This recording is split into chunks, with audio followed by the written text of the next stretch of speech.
Путін хацеў захапіць Беларусь, наколькі я ведаю простых беларусаў, ім глыбока да лямпачкі. Як можна культурных людзей далучаць да такой некультурнай нацыі, як расіяне? І расіяне не хочуць забіраць Беларусь. Імперія расійская немагчыма. Калі ён пойдзе ў Расію, ён перастане існаваць.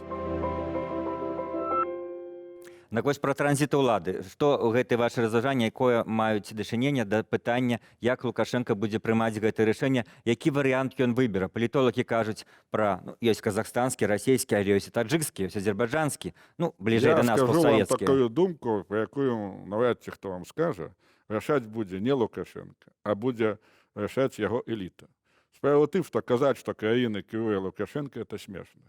Кіруе яго правячы клас, а гэта 500 000 чалавек, па маіх падліках.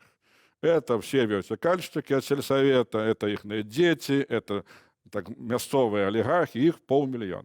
І менавіта іх цікавіць, ці пойдзем мы ў Расію, ці не, і менавіта там прыхільнікаў незалежнасці крыху больш, чым прыхільнікаў яднання з Расіяй, хаця іх таксама шмат. Но, на маю думку, прыхільнікаў незалежнасці сярод эліты больш. Таму і Лукашенко на іх баку. Бо кіруе не ён, кіруюць, як у любой краіне, эліта. І іх, дарэчы, цікавіць лёс, хто будзе заместа Лукашэнкі, і яны там шукаюць ужо пераемніка.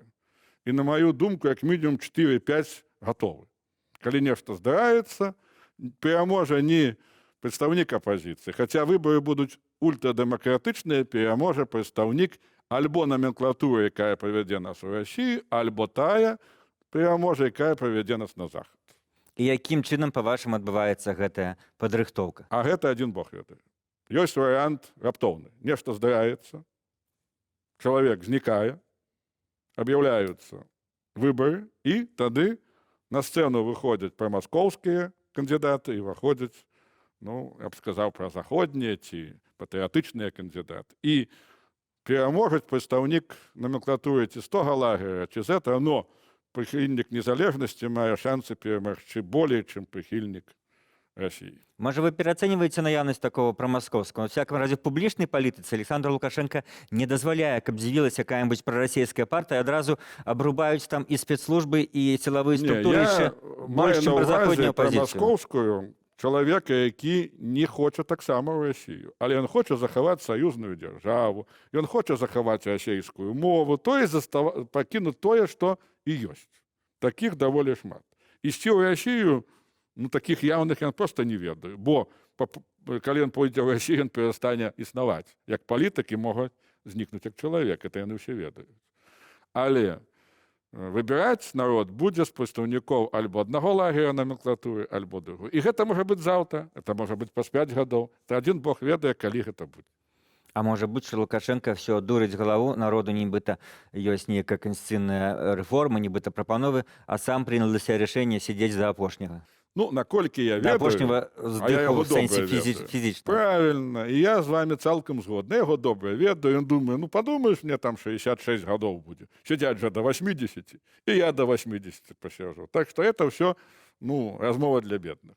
Ён хоча быць на троне, ён сам казаў, пакуль ён здаровы, і пакуль ён не хоча, конечно, у інвалідным крэсле кіраваць краіны. Ён пра гэта казаў. Але яўна, што ён думае і на 10-15 гадоў наперад, это бачна па ўсіх яго паводзе.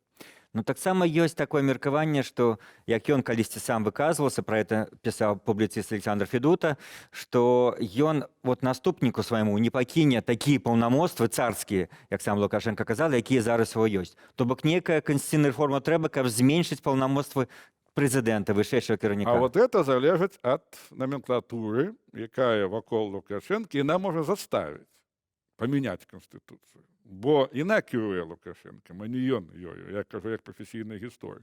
Да, калі пераможа гэты клан, ён можа заставіць памяняць канстытуцыю. І можа заставіць. Но это па Лукашенко навошта мяняць яго канстытуцыя ідэальная. Но пад уплывам менавіта свайго наваколля і, магчыма, нават блізкай сям'і, ён пойдзе на гэта, яны яго могуць заставіць, і нікуды ён не дзенецца. Дарэчы, Пуціна мяняць канстытуцыю хутчэй за ўсё заставіла частка яго таксама акружэння. Бо другая частка была за Медведзева, там нейкая внутренняя была вайна, і перамаглі ворагі Медведзева. І Путін перайшоў на бок пераможцы. Ну і калі перайсці ад слаўнай ці трагічнай гісторыі да нашых дзён, таксама гэта падзеі ў Расіі так шмат заврыкнулі беларускае грамадства, бо беларусы сталі задумвацца. Ну, нават у Расіі нейкія перамены, Пуцін заяўляе пра пэўныя там канстытуцыйныя змены, а у нас, скажа проста народ, наш сядзіць як корч, нічога не хоча мяняць. Ці гэта так? Ці вы верыце ў тыя заявы таго ж Лукашэнкі пра канстытуцыйную рэформу, што ён нешта рыхтуе і ўжо думае пра транзіт улады, пра перадачу сваёй улады камусьці далей? Наколькі я ведаю простых беларусаў, ім глыбока да лямпачкі. Все змены канстытуцыі і ці будзе Лукашенко, ці не будзе, пра гэта думае толькі інтэлігенцыя. Просты народ глядзіць так. Просты народ, асабліва людзі майго веку, вспоминаюць, як кепска было ў часы Савецкага Саюза і як добра стала пры Лукашэнкі. Бо ніколі добра так не жылі беларусы, як пры Лукашэнкі за апошнія 200 гадоў. Я вам кажу як гісторык. Іншая справа, што моладзь, якая нарадзілася ў незалежнай Беларусі, не хоча жыць так, як жывуць дзяды і прадзеды. Менавіта моладзь бараніла суверэнітэт, вот калі выходзіла на акцыі за незалежнасць, менавіта моладзь судзяць, таму што гэта дзеці незалежнай Беларусі, і яны не хочуць ні яднання з Расіяй, ні той улады, якая. А іхныя бацькі і дзеды, ну, яны ведаюць, што яны жывуць значна лепш, глядзіце, колькі ў нас інамарак на вуліцах. Ну вот варыянты працягу ўлады Пуціна, так званая праблема 2024, разглядалі менавіта з пункту гледжання беларускага варыянту, што яму, каб застацца пры ўладзе, трэба будзе стварыць нейкую канфедэратыўную дзяржаву і стаць кіраўніком ужо не Расіі, паколькі яму не дазваляе Канстытуцыя трэці тэрмін запар, а стаць кіраўніком некай новай дзяржавы, дзяржаўнага ўтварэння. І цяпер нібыта гэты варыянт здымаецца канчаткова, можна не баяцца? Ну, па-першае, я не згодзін з тымі, якія спрацаваў гэты варыянт нейкай саюзнай дзяржавы. Мне здаецца, што Пуцін хацеў захапіць Беларусь літаральна учора для таго, каб потым з поспехам памяняць Канстытуцыю. Я не думаю, што яго нейкія былі планы, я ў гэта не веру. Проста Пуціну павінна чарговая перамога, каб рэйтынг падняць, а потым мяняць Канстытуцыю. Но атрымаўся аблом. Беларускае пытанне ён з трэскам прайграў. Беларусь аказалася найбольш моцнай, чым думаў. І самае галоўнае, Пуцін зразумеў, што большасць беларусаў не хоча ў Расію. Дарэчы, і расіяне не хочуць забіраць Беларусь. Таму ён здаў Медведзева і будзе вырашаць свае пытанні, хаця планы захапіць Беларусь былі яшчэ пры Ельцыне. Яны нікуды не дзеліся. Якія канкрэтна?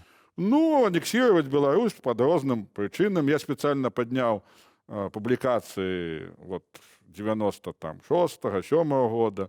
Ельцин пачынаў збіраць рускія землі. Бо і у Ельцина быў вельмі нізкі рэйтынг, і калі з Лукашэнкам падпісалі, рэйтынг Ельцина крыху падняўся. Таму без Украіны і без Беларусі імперскія амбіцыі Расіі ніколі не адродзяцца, бо без Украіны і Беларусі імперія расійская немагчыма. Але, напэўна, не толькі ў гэтым вузкім сэнсе, а вот в шырокім сэнсе, калі вось нават Пуцін, які, ну, здавалася б, ніколі не пакіне, і многія гаварылі пра тое, які варыянт у 2024 годзе ён выбере, а тут Пуцін заяўляе, што будуць змены сам. Таму што Пуцін ніколі не думаў, што пасля акупацыі Крыма яго рэйтынг упадзе, як наш кажа кіраўнік, ніжэй калена. Зараз у Пуціна адзін з самых нізкіх рэйтынгаў. Чаму? Ён наступіў на пенсію, на больны мазоль. Выйшлі ўсе расіяне, у іх зараз пенсійны ўзрост горшы, чым у нас. Моладзь выйшла ў Маскве. То есть перамога забылася, жыццёвы ўзровень у Расіі упаў, і самае страшнае алігархі. Вот, дарэчы, Белсат апытаў жыхароў Смаленска і, главное, Масквы, ці хочуць яны, каб забраць Беларусь, больш паловы не хоча, па розных прычынах. То есть это не Крым, што Крым наш. Ніхто не хоча крычаць з простых расіян, што Беларусь наша. Памятаеце, там был адзін вот, удзельнік этого пытання на вуліцы расійскага горада, які казаў, ну, беларусы культурныя цывілізаваныя людзі, як можна культурных людзей далучаць да такой некультурнай нацыі, як расіяне? Так. Адзін навогул Смалец сказаў, што мы свінні. Было такое Смаленску. Таму гэта не Крым. І гэта не Донбас, і гэта нават, ну, не там рускамоўная частка Прыбалтыкі. І ситуація ў Расіі зараз настолькі кепская, што прыйшлося здаць лепшага сябра Медведзева і зрабіць з яго, ну, як кажуць, козлом адпушчэння, і тут перамог Навальны. Это уточка так званая і ўсё астатняе. То есть Навальны фактычна паспрыяў адстаўкі Медведзя. А это вельмі істотна. І вот гэта, калі вы сцвярджаеце, часта гісторыкі, палітолагі кажуць пра Расію як пра нейкі нязменны стан, што Мурав'ёў, 19 стагоддзі, што яшчэ раней, што цяперашні, все яны только жывуць і мараць, каб захапіць Беларусь. Ці ёсць нейкія все-таки адрозненні, все-таки час неяк уплывае на людзей? Ну, я скажу так, што ідэя захапіць Беларусь пачалася ў 1492 годзе, калі на Вялікае княства Літоўскае навалілася маскоўская конніца. І вайна за Беларусь пачалася ў 1492 годзе. І гэта вайна працягваецца па сённяшні дзень. Бо калі паглядзець на карту Расіі, ім удалося вельмі шмат заваяваць суседніх народаў. Паглядзіце, Іван Жахлівы, Казанскае ханство, якое было моцнае. З 5-го разу ўзяў Казань, элементарная Астрахань, Ермак захапіў Сібір, а Лівонскую вайну воеваў і прайграў. Потым, значыць, смутны час, у Кремле сядзелі польскія і асабліва беларускія шляхцічы на чале з мазырскім палкоўнікам. Потым адбілі Смаленск у нас, а мы яго вярнулі. І толькі 3 раздзелы Рэчы Паспалітай, калі два немца і немка аб'ядналіся, ўдалося знішчыць Рэч Паспалітую. Іначе, паглядзіце, такая была жахлівая вайна, загінуў кожны другі беларус, а ўсё роўна атагналі беларускія партызаны 17 стагоддзя, так званыя шышы, лепшыя партызаны Европы. І атагналі тады маскоўцаў. Толькі Смаленск зноў страцілі. Быў падпісаны вечны мір, і, дарэчы, пасля гэтага міра Рэч Паспалітая не ваявала за Расіяй аж да раздзелу Рэчы Паспалітай.